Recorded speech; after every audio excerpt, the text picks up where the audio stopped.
उपमन्यु का चरित्र। ऋषि बोले, हे सूत जी, पूर्व काल में उपमन्यु ने महेश्वर से गाणपत्य पद और दूध का समुद्र कैसे प्राप्त किया, सो हमारे प्रति वर्णन कीजिए। सूत जी बोले, उपमन्यु नाम वाले मुनि अति तेजस्वी बालक थे।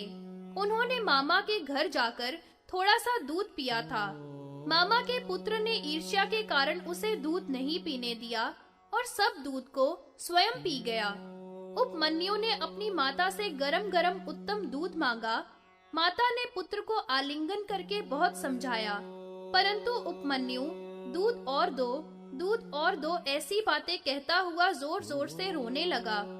सिले को बीनकर कुछ अन्नों के दाने पीसकर और जल में घोलकर माता ने दुखी होकर पुत्र को दिया। उस बनावटी दूध को पीकर बालक ने कहा कि हे माता, यह दूध नहीं है। माता ने चुंबन करके और उसके नेत्रों को पोंछकर कहा, हे पुत्र, रत्नपूर्ण नदी स्वर्ग से पाताल तक बह रही है, परंतु भाग्यहीन और शिव की भक्ति से हीन मनुष्य उसे नहीं देख पाते हैं।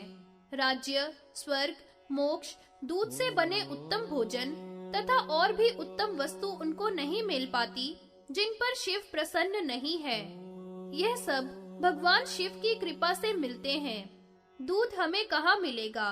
पूर्व जन्म में हमने न तो शिव का पूजन किया और शिव का लक्ष्य जप भी नहीं किया। यह सुनकर बालक माता को प्रणाम करके बोला, हे माता, तू शोक को त्याग। हे माता, यदि महादेव कहीं पर है तो चिरकाल में अथवा शीघ्र ही दूध का समुद्र उनको प्रसन्न करके प्राप्त करूंगा। इस प्रकार माता को प्रणाम करके बालक उपमन्यु तपस्या को चल दिया और माता ने उसे आशीर्वाद दिया। वह हिमालय पर जाकर तपस्या करने लगा और केवल वायु पीकर रहने लगा। उसकी तपस्या से जगत जलने लगा। देवता सभी घबराकर विष्णु भगवान के पास पहुँचे। विष्णु भगवान सब कारण जानकर देवताओं को साथ लेकर महेश्वर के पास पहुँचे और हाथ जोड़कर प्रणाम करके उनसे बोले, हे भगवान, यह उपमन्यु नामक बालक दूध के लिए तपस्या द्वारा जगत को जलाए डाल रहा है, इसको रोकिए। ऐसा सुनकर पिनाकी महेश्वर इंद्र का रूप धारण करके उसके आश्रम में गए। उसे देखकर रूपधारी शिव बोले, हे बालक, तू वर मांग, तुझे मैं वर दूंगा। तेरे तप से मैं प्रसन्न हूँ। मुनि उपमन्यु ने कहा कि मैं शिव में भक्ति चाहता हूँ। यह सुनकर कुछ कुपित से होकर शिव ने कहा, हे मुनि, तीनों लोकों के द्वारा नमस्कृत सब देवों का स्वामी देवराज इंद्र, मुझको जान, मेरी भक्ति कर, सब प्रकार का कल्याण तुझे दूंगा। निर्गुण शिव का आग्रह त्याग।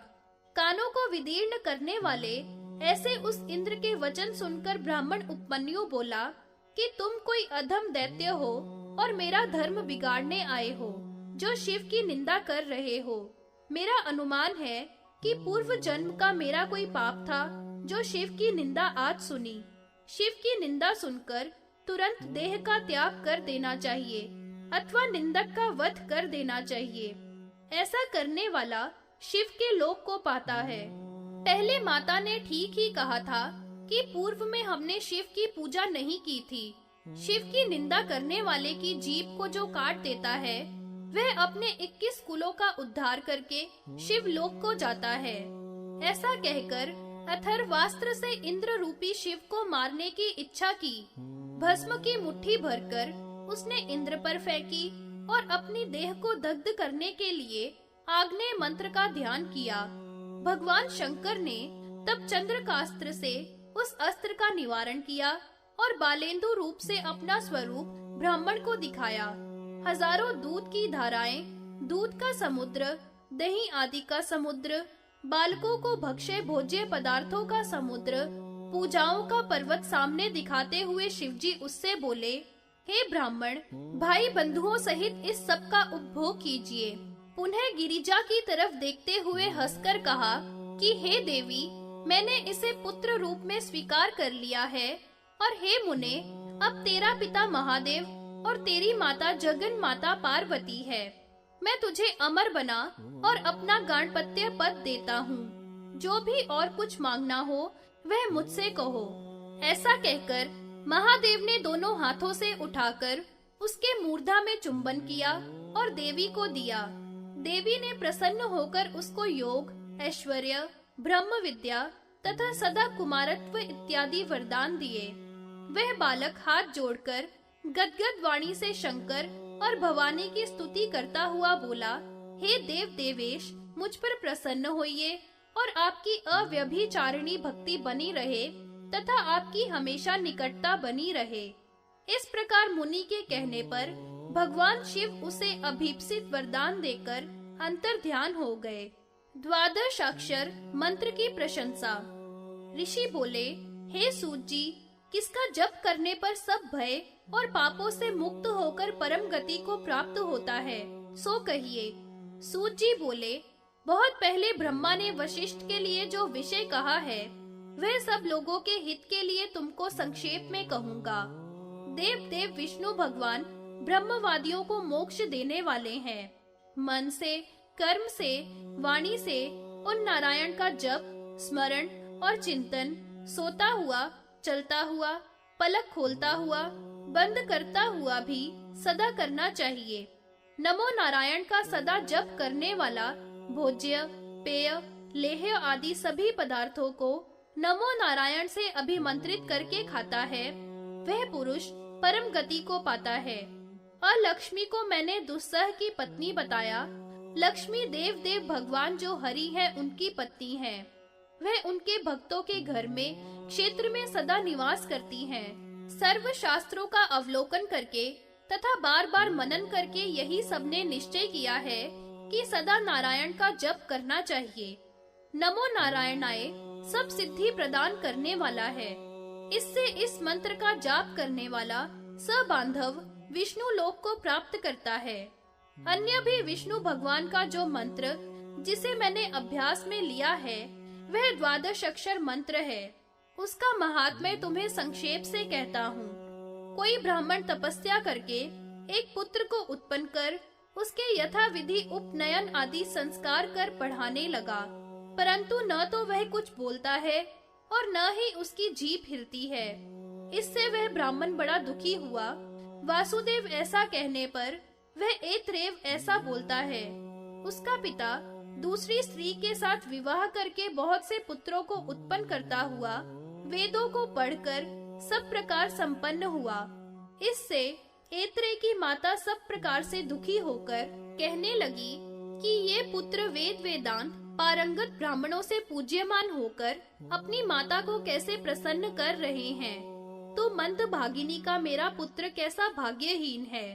मेरा इस समय मरना ही ठीक है, जीवन से कोई लाभ नहीं है।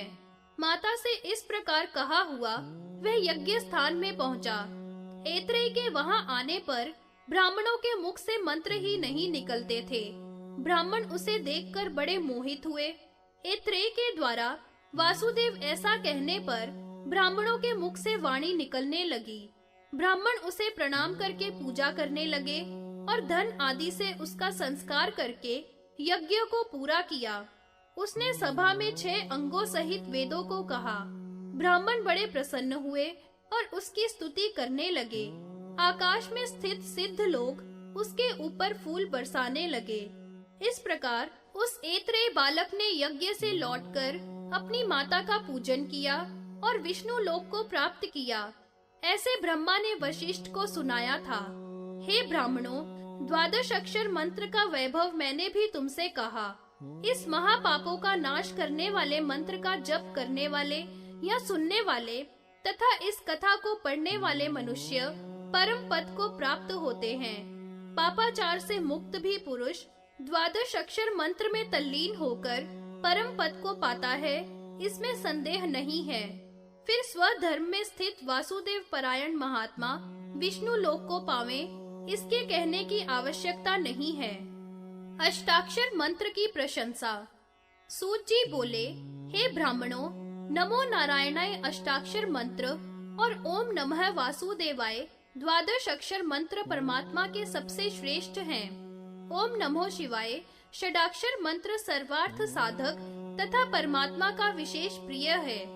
शिव तराय, मयस्कराय और नमस्ते शंकराय ये मंत्र ब्रह्मा, विष्णु इत्यादि देवताओं के प्रिय हैं।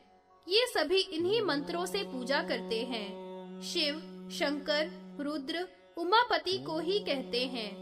इन मंत्रों का जप करने पर मनुष्य ब्रह्म हत्या से भी छूट जाता है। पहले त्रेता युग में मेघवाहन कल्प में एक धुंधमुख नाम का ब्राह्मण हुआ। वह उस कल्प में किसी मुनि के शाप से दुरात्मा उत्पन्न हो गया। धुंधमुख ने कामासक्त चित्त से भार्या में गर्भ स्थापन किया। अमावस्या के दिन रुद्र देवता के मुहूर्त में उसकी विशल्या नाम की पत्नी से वह पुत्र उत्पन्न हुआ। रुद्र के समीप में जन्म लेने पर तथा शनि की दृष्टि होने पर माता पिता को कष्ट कारक हुआ। मित्र, वरुण आदि ऋषियों ने उसे दुष्पुत्र बतलाया। वशिष्ठ ऋषि ने बताया कि यह नीच होने पर बृहस्पति के प्रभाव से पापों से मुक्त हो जाएगा। पिता ने जाति कर्म संस्कार आदि करने के बाद उसे अध्यापन कराया। उसका विवाह भी कर दिया। धुंधमुख का वह पुत्र मदोन्मत्त होकर अन्य शूद्रा भार्या के साथ गमन करने लगा। उस शूद्रा के साथ मदिरा पान करके वह दुर्बुद्धि धर्म को भूल गया। किसी कारण से उस पापी ने उस शूद्रा को मार दिया। फिर उस शूद्रा के भाइयों ने धुंधमुख को तथा उनकी पत्नी और पुत्र वधू को आकर मारा।